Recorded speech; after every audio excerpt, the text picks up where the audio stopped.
You are listening to the Done with Dieting podcast, episode number 21. Hi, I'm Elizabeth Sherman, former corporate high-tech executive turned life and weight loss coach. But it doesn't seem like it was that long ago that I was searching for that perfect diet. You know, the one that would finally be the magic pill to lose the weight that I so desired. Fast forward past tons of failed diets, endless hours of exercise, and painful lessons learned.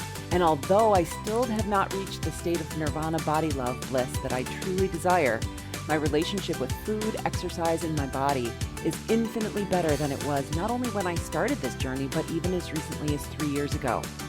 This journey has allowed me to ditch my scale, stop logging my food and exercise, eat food that wasn't prepared by me, and I can easily maintain my weight, something that I never thought was possible. I created the Done with Dieting podcast to give you simple, easy to do, and sustainable strategies and ideas to help you do the exact same thing without all of the drama that I went through. If you're a woman who's looking to create a better relationship with food, exercise, and her body, get off the diet roller coaster and free up all of that headspace spent on calories, how you look, what you should eat, and beating yourself up for not doing what you think you should be doing, you are in the right place. Let's get started. Hey everyone, welcome to the podcast. I am so excited to chat with you today because we are talking about discomfort. We are going to talk about the idea that we can have discomfort now or we can have discomfort later. I know, it sounds fantastic, doesn't it? Because we are so used to being comfortable all the time. We go from our climate-controlled houses to our climate-controlled cars to our climate-controlled offices and then back through the whole process again. And we don't like it when things are too uncomfortable. But we know that growth comes from being a little bit comfortable. And, when I say that, I can't help but think of those cheesy memes that say something along the lines of, growth comes from living outside the comfort zone. So silly. But as much as I don't like that platitude, there is some truth to it. And I remember when I started my process of personal development, I too was someone who didn't like to be uncomfortable.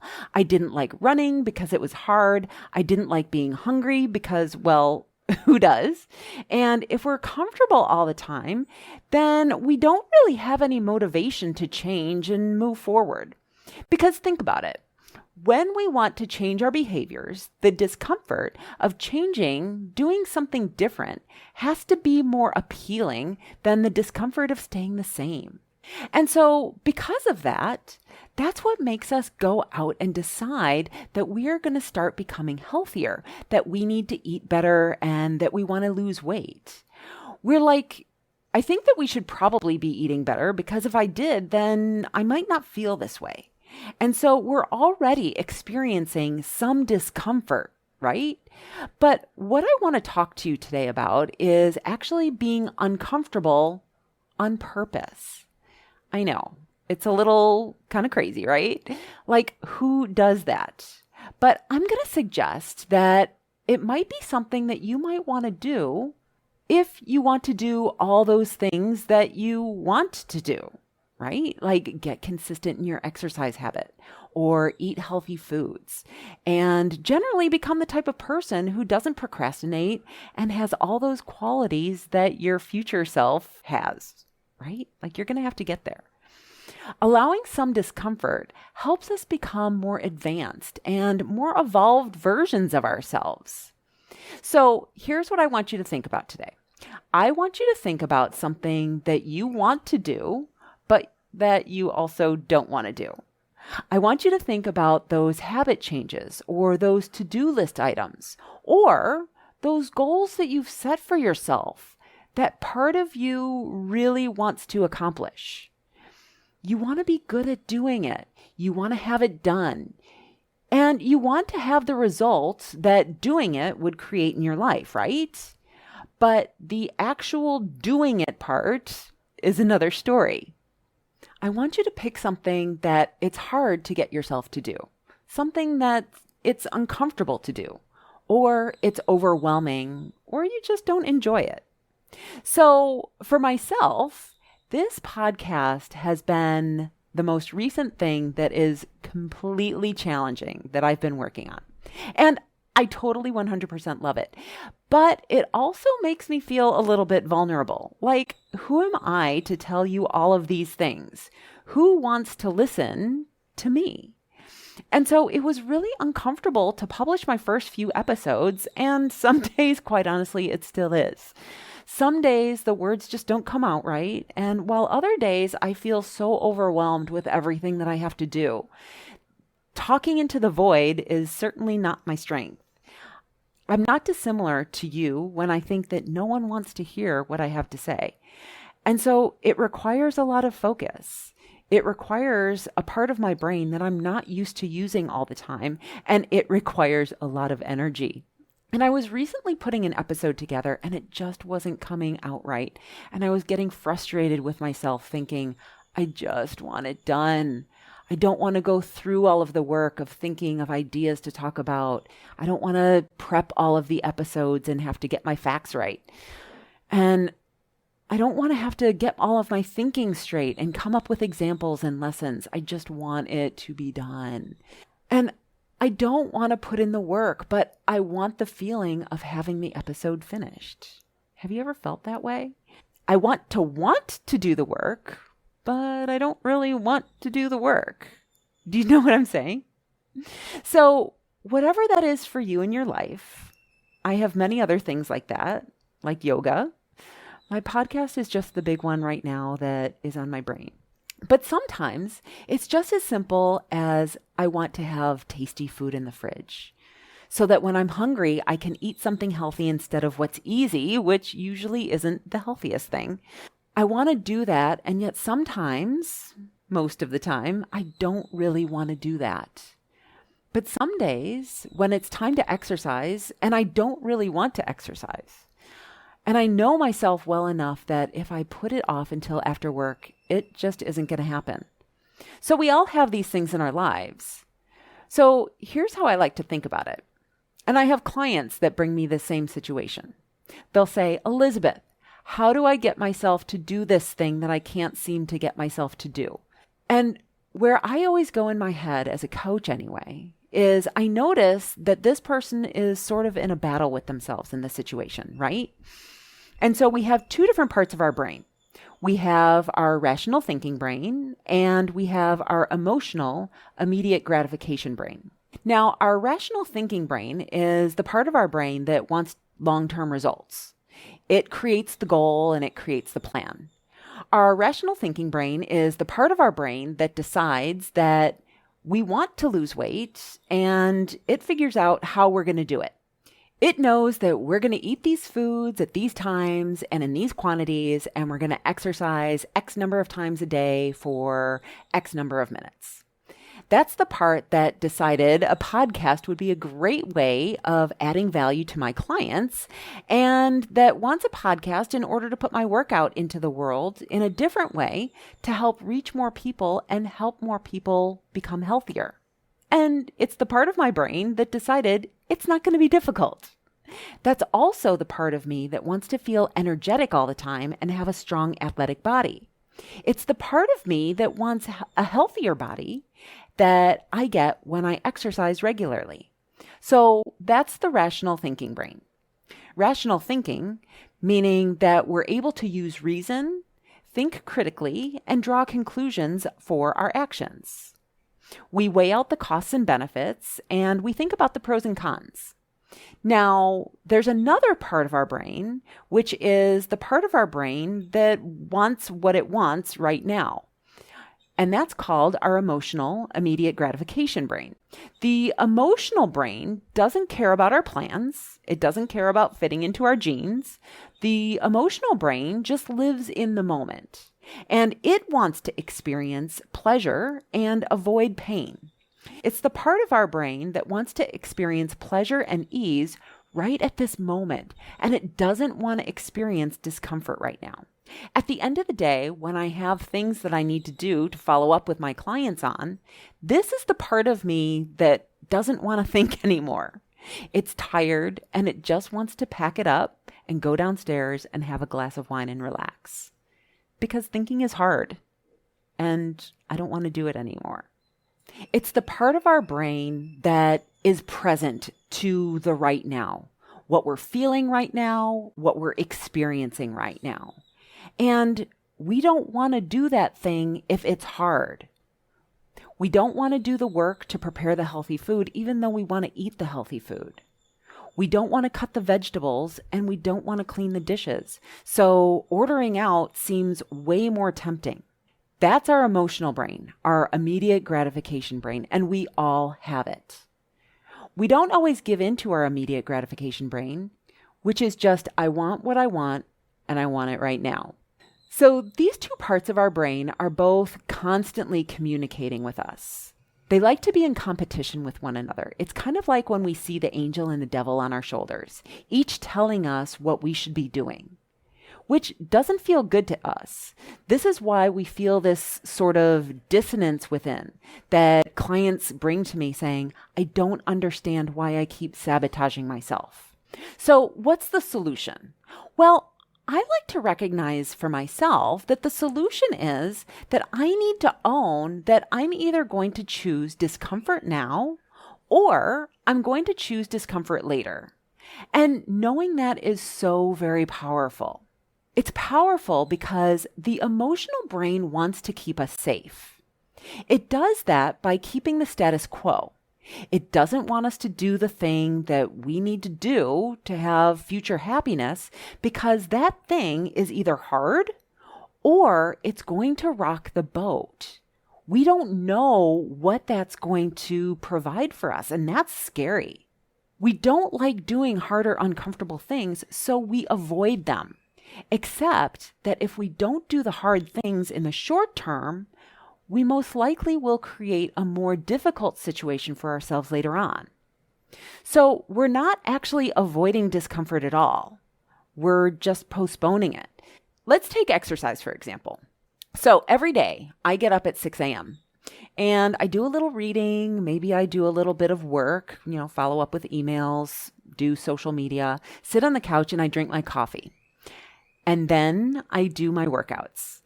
And as much as I like how exercise makes me feel, I really don't like to exercise. Every single day, I procrastinate exercising. I don't like getting up off the couch. I don't like getting sweaty. I don't like having to figure out what I'm going to do.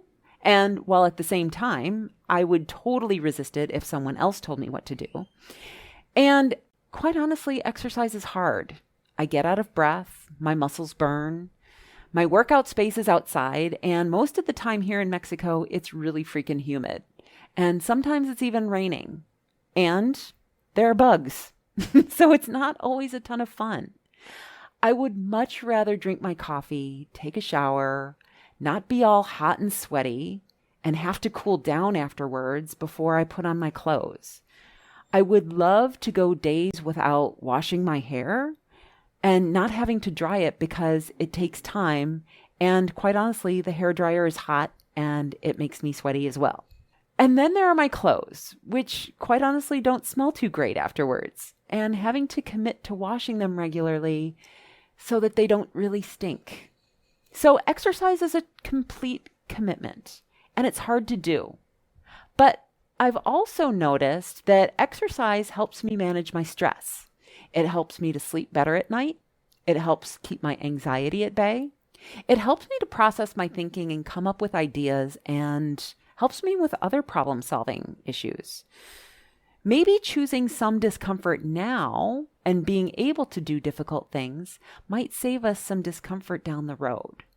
So again, that's true with all of the examples I've given you so far. I can choose not to exercise, which some days I do, but for the most part, I don't. And some days I think, what would be better than exercising? Not exercising. Sitting on the couch, watching TV, drinking coffee, and just hanging out and enjoying the morning. So maybe I'm escaping the discomfort of getting my exercise clothes on, sweating, or lifting heavy weights, and doing all that is super uncomfortable. But if I don't choose the discomfort now of exercise, what discomfort am I likely creating later? Is it that my body won't be strong? Or maybe I'll have other health repercussions. Maybe my mood will be lower, or my anxiety will return, or I won't be able to fall asleep as quickly. At some point, it's probably going to catch up with me. Now, the further out the consequence of not following the plan, the easier it is for our emotional brains to talk us into whatever it is that it wants. Like if I'm actively trying to lose weight and someone offers me ice cream, then I could choose to eat it. But the consequence of eating that ice cream may not happen for a few weeks or months. And we can't even draw a direct connection between the ice cream that I'm eating today and us not reaching our goal, right? So it's much easier to give into the emotional immediate gratification suggestion that our brain offers us. So we eat the ice cream. But let's say that I'm lactose intolerant. If I like the taste of ice cream, but eating ice cream makes me feel bad, then I'm less likely to decide to eat it, knowing that in a few hours I'm not going to feel so good. So that's when we usually decide not to listen to the suggestion that our emotional brain offers us. The closer the negative consequence, the easier it is for us to not do the thing that gives us pleasure in the moment. But again, I just like to recognize for myself that I either choose discomfort now or I choose discomfort later. It's not that I'm escaping the discomfort because the emotional brain thinks that we are, right? And I just like to remind myself that that's just not the case. Now, this is also not to say that you should judge yourself when you're giving in to the suggestions that your lower brain offers you. Sometimes we like to give in to them, and that's okay. I think it has to be a mix, a give and take. I think sometimes we need to let go and allow the emotional brain to get what it needs. So when it comes to broccoli or brownies, most of the time we're going to choose the broccoli, but sometimes we're going to choose the brownies. But I think that sometimes we also want to think about and tap into our higher brain, the one who has our future selves back. So sometimes my clients will come to me and say, Elizabeth, how do I get myself to just follow the plan? Or they'll say, I planned my food, I wrote down all of my meals. Of course, doesn't it always start that way? We have this perfect plan full of organic vegetables, completely healthy, not a speck of sugar or flour in sight. It's all really super nourishing food. And we plan out our whole day for ourselves. And then they say, but I just can't make myself stick to it. How can I get myself to do it? Maybe they do some of it, but more than often, maybe they do none of it. And of course, this is happening. The emotional brain works on what's called the motivational triad. The motivational triad is the idea that our emotional brains seek pleasure, they avoid pain, and they do it as efficiently as possible. This is common for all of us. The emotional brain doesn't care about your plan. It doesn't care about fitting into your jeans. It doesn't care about your goal. When we look at this behavior, not following the plan, from the point of view of the motivational triad, the part that seeks pleasure, avoids pain, and does it as efficiently as possible, it all completely makes sense. And the less comfortable we are with doing uncomfortable things, the louder the emotional immediate gratification brain is.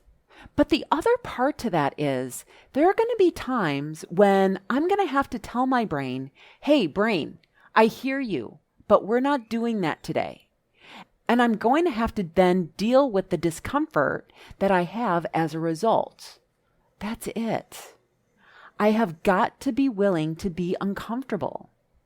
But if I'm uncomfortable now in the name of comfort later, here's the other thing that's so brilliant about this. The more you're willing to be uncomfortable, the better you are at feeling discomfort.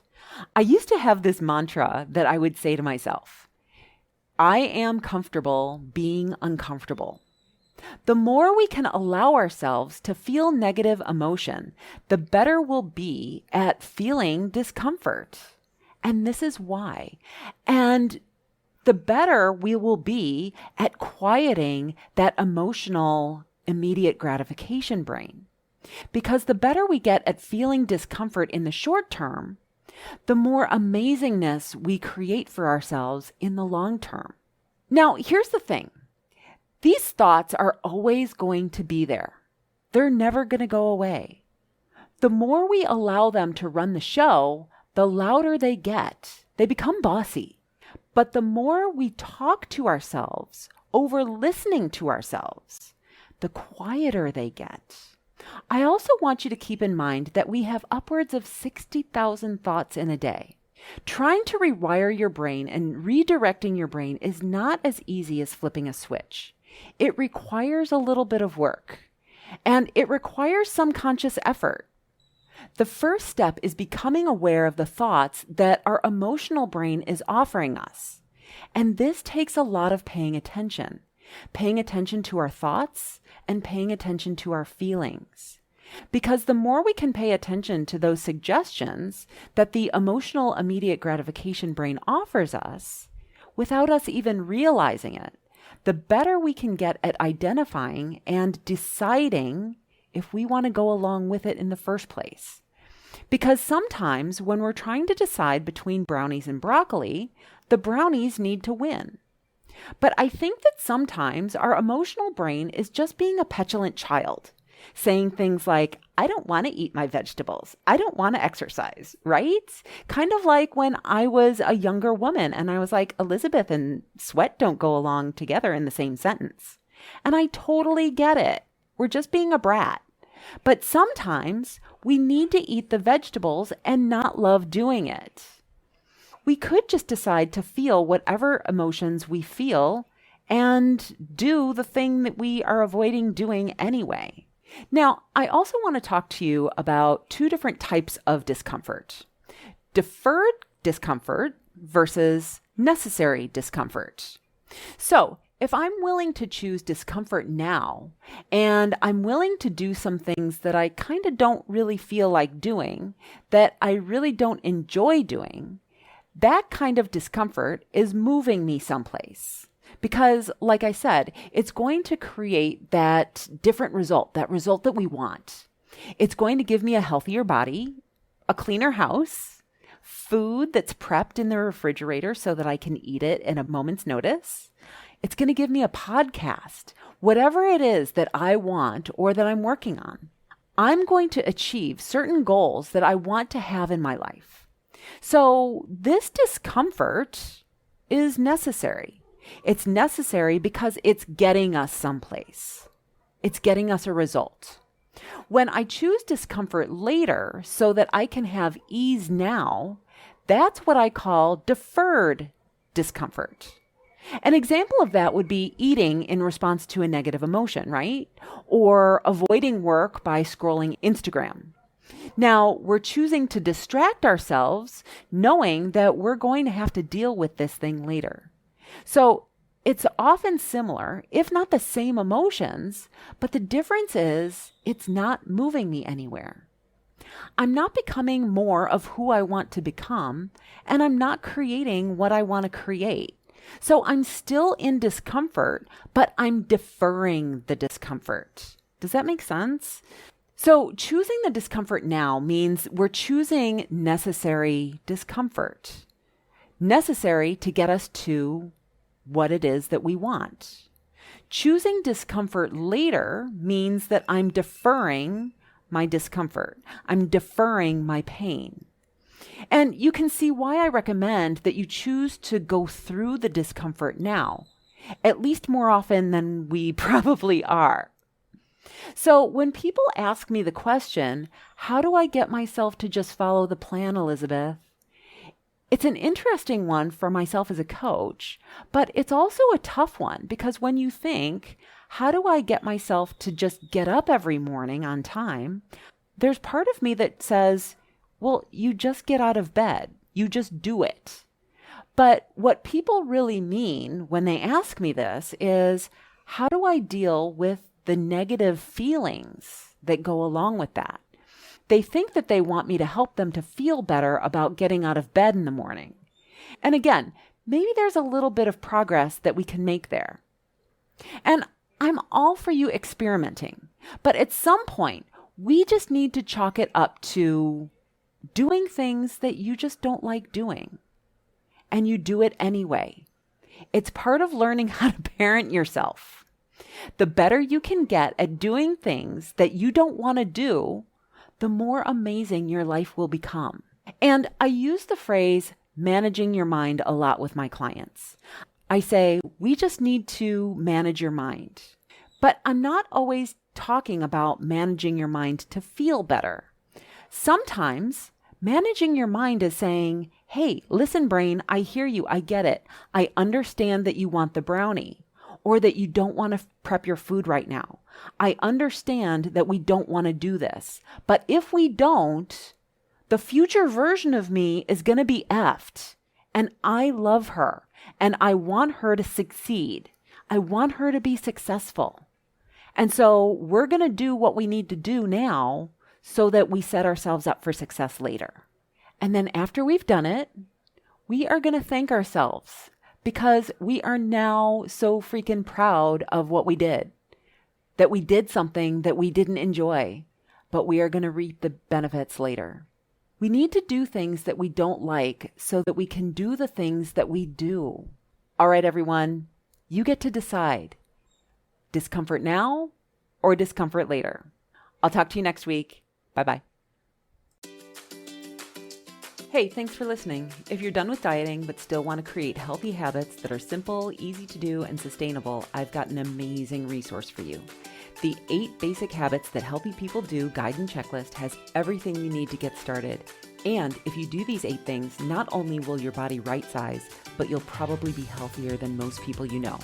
To get your copy of the guide and checklist, go to elizabethsherman.com/habits to get started today.